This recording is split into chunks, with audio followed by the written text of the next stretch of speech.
The current truck market has turned into something most buyers didn't sign up for. Dealers are asking close to $70,000 for vehicles packed with tiny turbocharged engines and touchscreens wall to wall, all of it destined to start failing the moment your warranty runs out. After more than 2 decades turning wrenches, the number of frustrated truck owners who have walked into the shop over a busted luxury pickup is more than you'd believe. Stop chasing badges and start looking at the actual engineering, and a different picture emerges. There are 3 trucks out there that are about as close to indestructible as a vehicle gets. The kind you buy once and keep driving long past when everyone else has traded in their second or third loan. 2 decades under the hood has taught one clear lesson. The best truck isn't the one with the most power or the flashiest cabin. The best truck is the one that fires up without a second thought every single morning, no matter what. This is a countdown of the 3 most over-engineered bulletproof pickups ever built. The number 1 pick gets the most time because it's the last of the no-nonsense V8 workhorses from an era when simpler meant tougher for anyone who wants a truck that works as hard as they do and keeps their savings account intact. These 3 are impossible to overlook. Here we go. Number 3, first-generation Toyota Tundra. Domestic-only loyalists might want to stick with this one for a moment, because from a pure mechanics standpoint, this truck earns its spot. A retired carpenter named Dave came in with a 2004 Tundra he'd picked up for $9,000 at 150,000 miles. His friends gave him grief about it being too small. 10 years on, that truck had rolled past 350,000 miles, and his total repair bill outside of regular maintenance was exactly $0. A common knock on this truck is that it doesn't quite measure up as a full size. It runs a bit narrower than a current Ford, and nobody's using it to drag a 40-foot trailer. But for hauling lumber, tools, or a boat, it handles everything most working truck owners actually need. The real story is the 4.7-liter I-Force V8 under the hood. That engine has a serious reputation for a reason. It came out of a heavy-duty SUV platform that was built specifically for long-term punishment, and when Toyota dropped it into the Tundra, they engineered it well beyond what they needed to. Hitting 300,000 miles is routine with proper maintenance, and plenty of examples have gone much further. What a lot of buyers miss is that this was still the era when Toyota was building trucks to a standard, not to a cost-cutting target. The door hinges, the seat frames, the body mounts. Everything feels heavier and more deliberate than what comes out of the factory today. For anyone not deep in the mechanical weeds, here's what to check before buying. These trucks run a timing belt instead of a chain, which means around every 90,000 miles, there's an $800 service that has to happen. Skip it and the belt snaps, leaving you stranded and potentially causing serious engine damage, so it's not optional. Also, pull up under the rear of the truck and look at where the leaf springs attach to the frame. In states that use road salt heavily, these frames had a rust problem in that specific spot. Find one with a solid frame and a fresh timing belt, and what's sitting in front of you is a truck that will outlast most of the people reading this. Clean examples come up regularly for under $12,000, and for that money, it's likely the last truck anyone would ever need to buy. For those who want something with a bit more old-school muscle and extra room, the next truck on this list is exactly that. Number 2, 9th generation Ford F-150 OBS, old body style.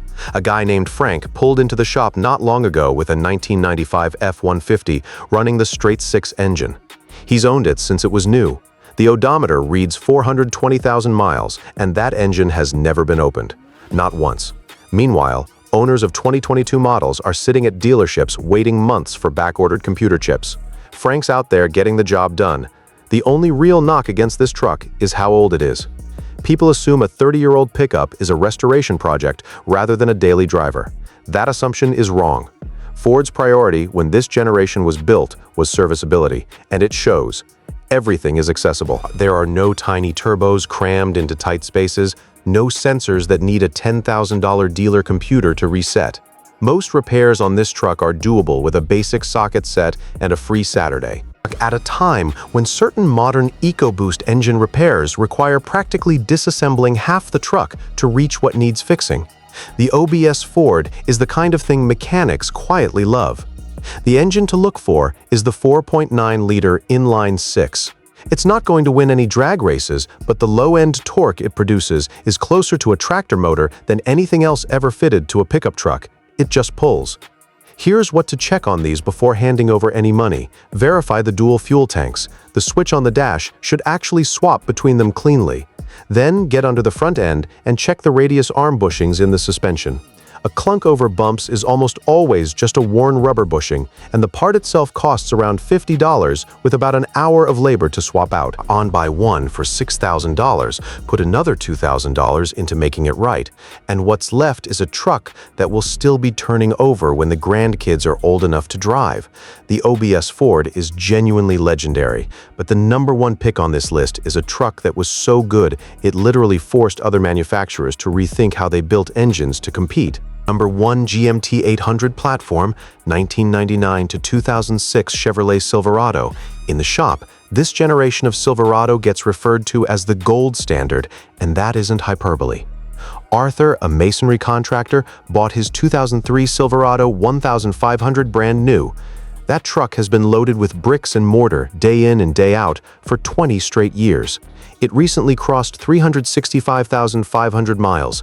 The only significant repairs in that entire time were a fuel pump and a set of brake lines. At Elite Wheels, we've seen more examples like Arthur's than we can count.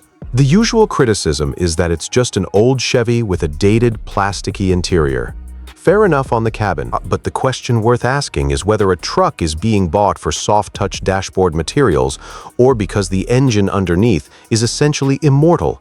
The answer tends to clear things up fast. These trucks run the LS-based V8, either the 4.8-liter or the 5.3-liter, and both are widely considered the most reliable V8 engines ever put into a production pickup. Crucially, they do not have active fuel management, the cylinder deactivation system that newer trucks use to squeeze out better fuel economy, but that has a well-documented habit of destroying engine lifters over time. The GMT 800 Silverado hits exactly the right point in automotive history, modern enough for fuel injection and current safety features, but not so loaded down with complicated systems that owning it eventually breaks the bank. The GMC Sierra from these same model years is mechanically identical to the Silverado, same frame, same drivetrain, same engines. If a clean Sierra comes up at the right price, it's the exact same truck with a different badge on the grille. For the average buyer, here are the two things to watch for. First, rusty brake lines. In cold weather states where roads get salted, the factory steel lines corrode over time and can fail. Spend $500 at a shop to have stainless steel lines installed, and that problem is gone for good. Second, check the check engine light. If it's on, the most common culprit is a knock sensor tucked under the intake manifold. The part itself is inexpensive, but getting to it takes a few hours of labor. A clean, well-maintained example from this generation comes up regularly in the $8,000 to $10,000 range. There's no giant tablet bolted in the dash, but there is a transmission that's relatively straightforward to service and an engine that doesn't burn oil. Buying one of these isn't just buying a truck, it's buying a way out of a monthly car payment. While other buyers are financing $800 a month for something that loses a fifth of its value every year, this truck is sitting in the driveway paid off, running clean, and asking for nothing. The shiny new rigs at the dealership are built to sell, not necessarily to last. These three are the ones worth trusting for the long haul, and at Elite Wheels, they're the only pickups that consistently earn that kind of confidence.